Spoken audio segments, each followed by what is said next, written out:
How would you handle additional setbacks when you're already grieving the loss of a loved one? Well, let's walk together and I'll share some specific tactics to help you deal with a series of setbacks that happen in a short period of time.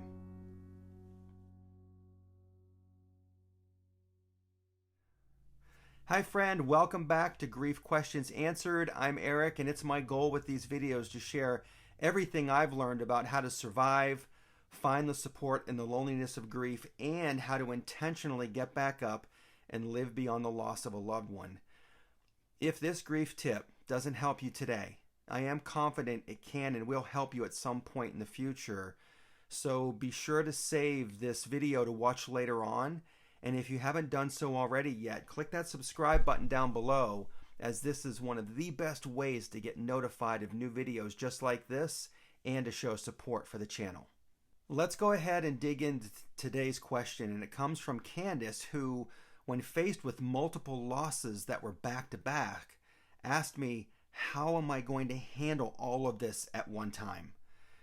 Candice, when you're facing multiple losses or a series of back-to-back setbacks, it can feel absolutely overwhelming and challenging, to say the least. And I've come to know a woman through social media, her name is Gretchen, who dealt with the loss of her brother to suicide back in 2017. And then just 2 weeks later, the loss of her sister and her 2 infant nieces in a car wreck. And I tell you, when I heard about those losses being so close together, it shocked me because I couldn't fathom at the time what it was like to have to move through that level of loss in a very short period of time. And so Gretchen has found strength to carry on. And I've learned a lot from her over the last few years. And so it also made me think about my situation. So in 2014, when I lost my daughter Zoe, there were other losses and setbacks that happened almost back to back as well. And while they weren't necessarily other deaths, the setbacks came in other forms. And maybe you've experienced some of this yourself. So for example, some family friends who I'd known very well up to that point seemed to disappear, and I've not heard from them since. So there's a loss of relationships. I've also experienced some financial setbacks that I had to navigate at that time as well. And I also felt like I lost a big piece of myself as well. Maybe you feel like that's a part of your loss now as well. And so here's the thing. Grief is kind of like a fingerprint, okay? There may be a lot of similarities in what you and I experience, but everyone's grief journey is unique to them. And that's not to say that some experiences are to be downplayed as not less important than others. What I mean by that fingerprint analogy is that all losses are important, and to acknowledge them and to grieve them.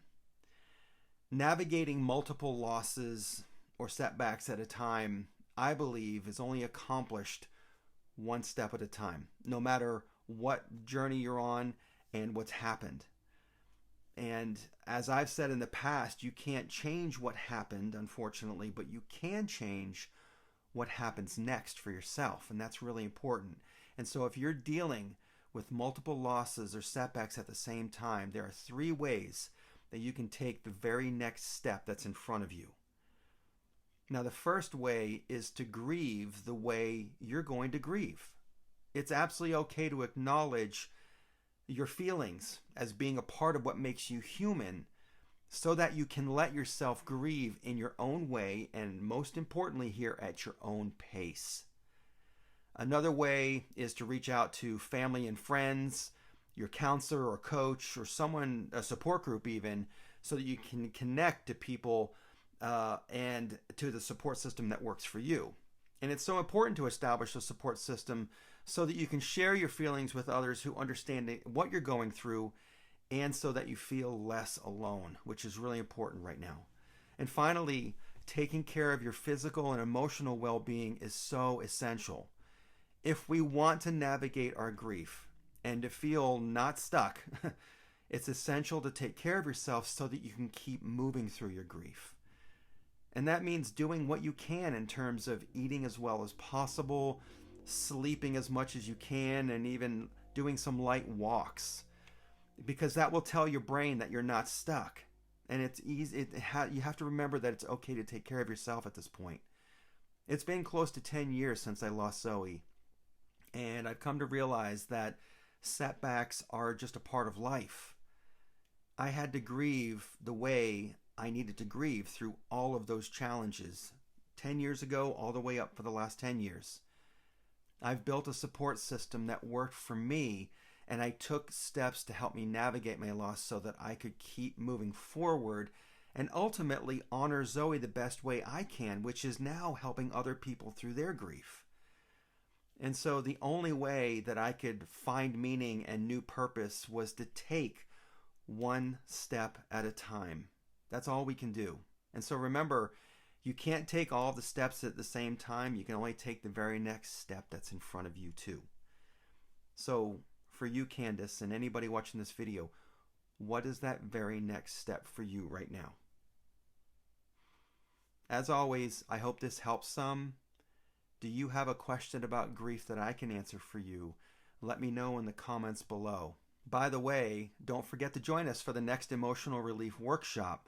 Just head over to emotionalreliefnow.com to learn more about how you can go from emotionally overwhelmed to grounded and calm in less than 90 seconds. It's so important when we're grieving to do this. Also, don't forget to click subscribe below.